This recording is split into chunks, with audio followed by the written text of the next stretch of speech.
James has a wonderful quote. Maybe I can, I think we've got it on our website, where he speaks about how, the cultivation of attention would be the education par excellence. If one only knew how to do that, if we could only truly cultivate attention, this would be the education par excellence. We cultivate character, will, all of the great faculties of human being rely on attention.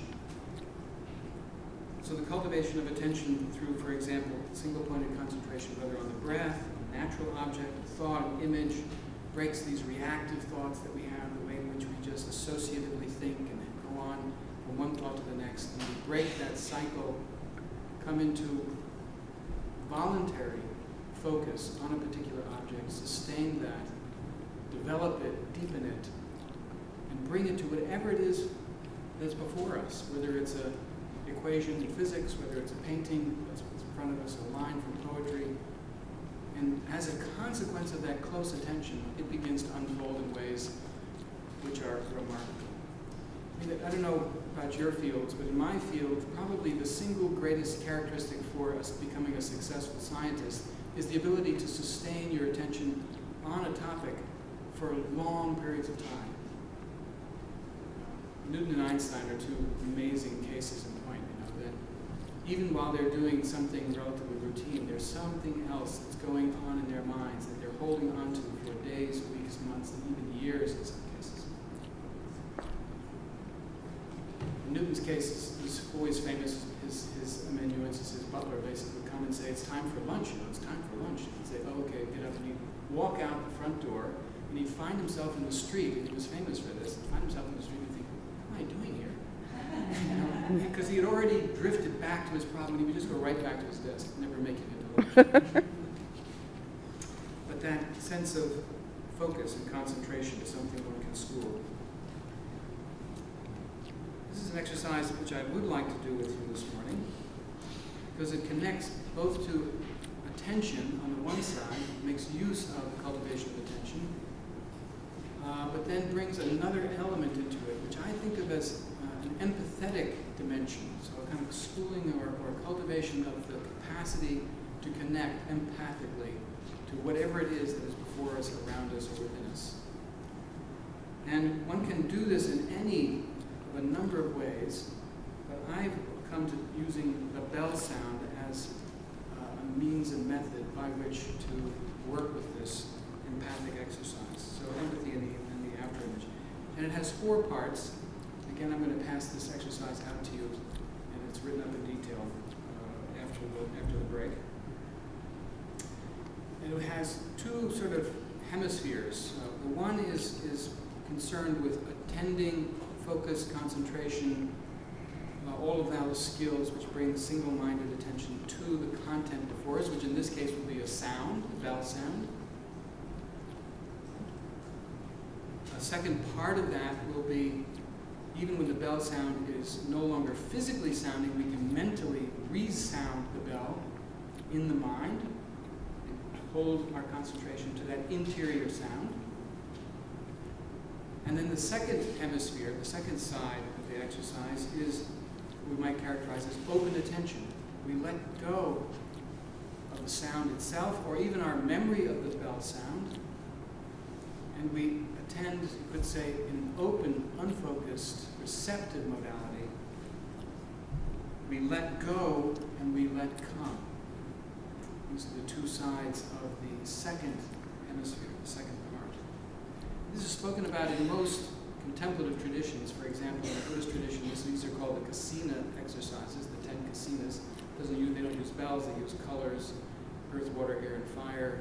Light and space are the 10 kasinas, but each one of them is first concentrated on earth, earth, earth is concentrated on physically.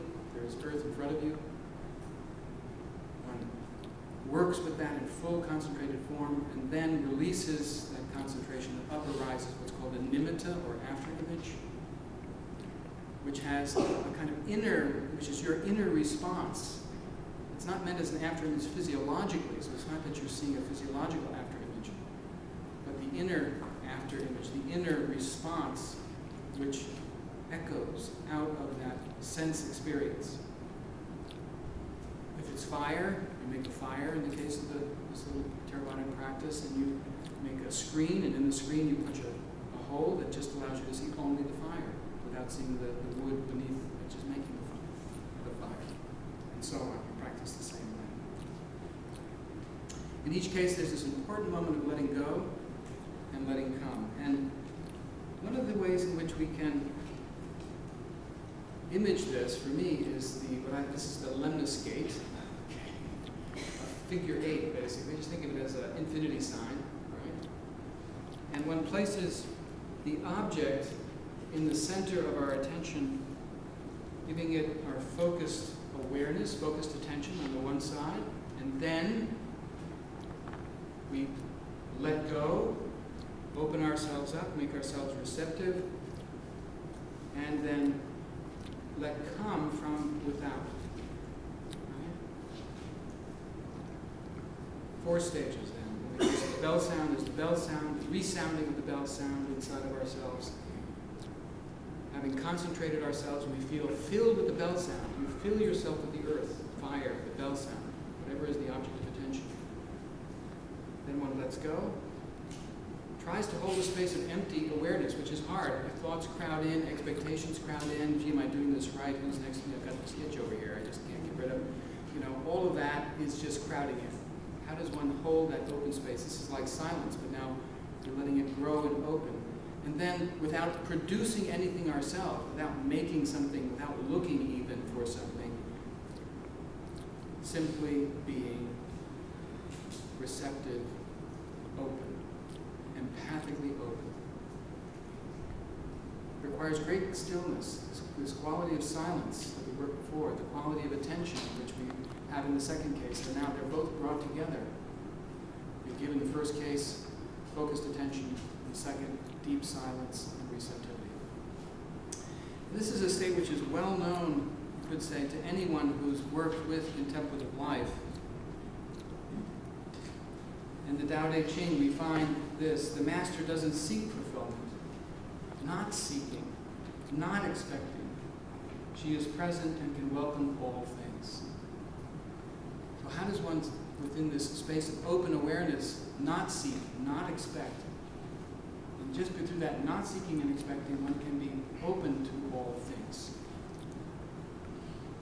Here's the way T.S. Eliot puts this open state of awareness in the 4 quartets. I said to my soul, be still and wait without hope. For hope would be hope for the wrong thing. Wait without love. For love would be love of the wrong thing. There is yet faith, but the faith and the love and the hope are all in the waiting. Wait without thought, for you are not ready for thought. So the darkness shall be the light, and the stillness the dancing. The stillness, the dancing, will be the dancing. So that very waiting will metamorphose into and be the dancing.